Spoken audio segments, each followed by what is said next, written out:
ngayon, OVP pa lang din ng papadrug test. I wonder why. No, hindi ako tao na nagpapaareglo. Tsaka hindi ako tao na nabibili ng pera. Ma'am, are you a threat na to national security? Am I a threat to national security? What they are doing to me is a threat. Sagot ko yan sa NSC. Mamaya, bukas. Ma'am, may nabanggit kayo na bibinigay sa inyo sobre si First Lady ni Sara Dela Marcos. Para saan ba yun? Yes, I'm waiting for that question to come up in the committee hearing. So let's wait for that question to come up in the committee hearing. Yes, I'm free on Friday. Tomorrow I'll be in Basilan, and then Thursday I'll be in Lingayen, Pangasinan, and then Friday I'm free. So you're ready to answer all their questions now? I will answer my questions because I need to be there to help the other OVP personnel. They have expressed that they feel safer and they feel more comfortable if I am with them. But I will not be recognized if I don't take my oath. So I am forced to take my oath and answer questions under oath because I cannot take care of the OVP personnel. But for example, to explain how 125 million pesos were spent within a matter of 11 days, or they have questions about acknowledgement receipts, will you explain all those or answer all those questions? Isn't it that they've been asking those questions from the resource persons, from COA, from the OVP personnel? So why will I answer again? I already answered when we sent our answers to the Commission on Audit. It was clear there. In fact, ayoko naman kasi mag-discuss ng CFBA, but in fact, the 125 confidential funds had a notice of disallowance, but not the entire amount. Let's make that clear. Not the entire amount of the 125 million was disallowed by the Commission on Audit. Meaning, all the rest of the funds, I do not have the number right now. I think it's approximately 70 million that was disallowed.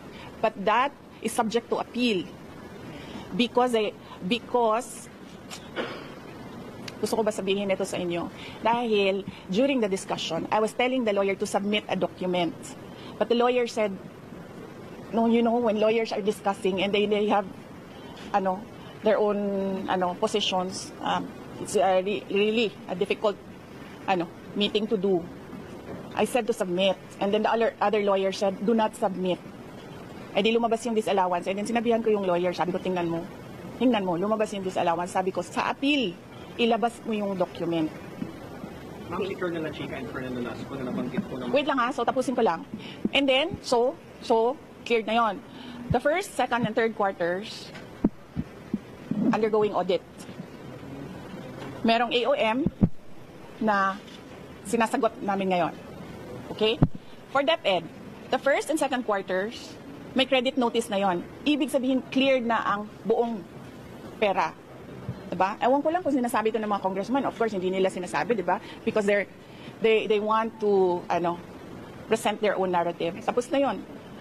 The money in DepEd, first and second quarter, cleared with credit notice. The ongoing audit is on the third quarter only. And it's ongoing. So you cannot question an ongoing audit. And you cannot audit the funds of any government office because that is the exclusive domain of the Commission on Audit. Bakit nag-audit ang ating mga congressman? Dapat sila gumagawa ng batas. Nakikita nyo? Sinasabi na nila ngayon, in the proper time, we will legislate. Kasi sinasabi namin where is the proposed legislation? Hinahanap namin. So ngayon, dinadagdag na nila yon. Madali lang naman siya Pakinggan nyo lang, basahin nyo lang lahat ng mga nangyayari. Madali lang maintindihan ko anong ginagawa nila. Okay? As question po is, kapag humarap na si Colonel Nolasco and Colonel Chica, mas maintindihan na ba ng publiko at ng Kongreso itong paggastos po ng confidential funds? Really, I still say that confidential funds, the use of confidential funds cannot be divulged. Sinasabi ko pa rin yan. They cannot be divulged in public. It will compromise lives and security of personnel who are cooperating or who are nandoon sa kabila na asset. You cannot do that. That is why it is called confidential funds. Executive, thank you. Reaction doon sa comment ko na ilan congressman na parang nakakatawa na umaharap sa pagdilihan. Oo, kasi tineterrorize nila. Of course, magkakasakit talaga ang tao na hinaharas mo, tineterrorize mo. Ako lang naman ang hindi nagkakasakit dahil politiko ako. You can terrorize me and harass me all you want. It does not matter to me. Pero these are ordinary Office of the Vice President employees. They are not politicians. They are ordinary citizens. So, pag hinaras mo yan, terrorize mo yan, ganyan talaga mangyayari. Sinasabihan ko yung doktor kagabi, Dok, i-clear nyo yan na mag-attend ulit. Kung sa susunod, diretsong stroke na yan. Ngayon, swerte tayo, hindi na stroke, hindi na heart attack. But the family has a history of heart attack. Lahat ng kanyang ang parents and some relatives, heart attack lahat ang ikinamatay. So, ano ba, papaupuin pa ba natin doon? Tapos antayin natin, ay na heart attack. Kay Ma'am Gina, ito. Yes. Diba? So, yes. So, yes, Mr. Billionario, pahingi ng pera. Nasa critics din and others, they're saying Yes.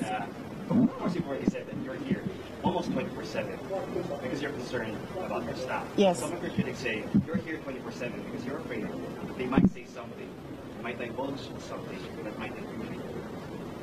They are attending Yusek Lopez attended the hearing. They can ask her questions there. I was not there when Yusek Lopez attended the hearing, so I was not there to influence her and tell her what to answer. If you saw me yesterday, I was not looking at Gina Acosta. I was studying. I was reading laws. I was studying the rules of the... Para na akong congressman ngayon, tanong niyo ako kung anong rules nila. I was studying the rules of the House of Representatives. I was not looking at her. Pinapabayaan ko siya sumagot. Siguro umiiling-iling ako paminsan-minsan dahil I feel na hindi dapat dinadivulge sa public yung ibang mga sinasabi na ng kasama ko, pero wala akong magawa. Wala akong magawa. Kasi ayaw namin na ma-detain sila. So, sumasagot talaga sila. Si Edward Fajardo, not once did I coach him. Pero si Gina, I helped her with the term detail. Kasi she was trying to remember kung anong tawag nung isang tao na galing sa isang opisina, na nililipat sa isang opisina, and that is called detail. So I told her detail, and she said details. Yung money, yung CF is from SDO, dumidiretso daw sa mga security officer. Yun talaga mga nature pa ng confidential funds? Yes, there is an SDO, and there is a security officer, and there is a head of agency. So, ako yung head of agency, may SDO kami, may security officer kami. Ganun talaga ang structure. Again, sinabi ko ito sa mga, wala kasing mainstream noon ba? Again, so alam natin lahat ng, halikan ko na yung Mike, please. ayoko itong pula. Saan galing yan? Ayun! Okay, Saan ako? Okay.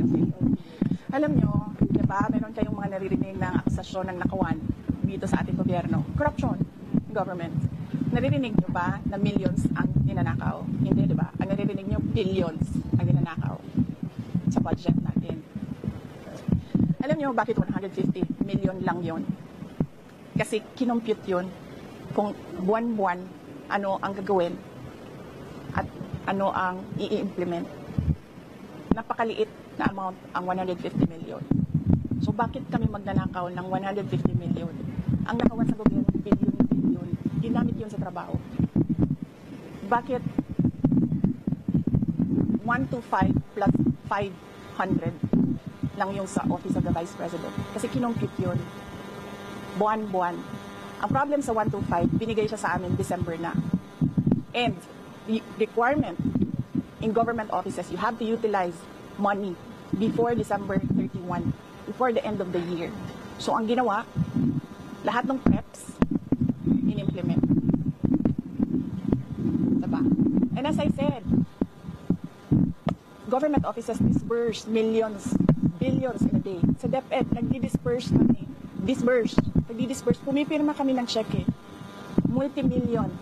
Kung i-total mo ang mga checks araw-araw na nalalabas sa DepEd, billions. Nagbabayad kami, nagbabayad.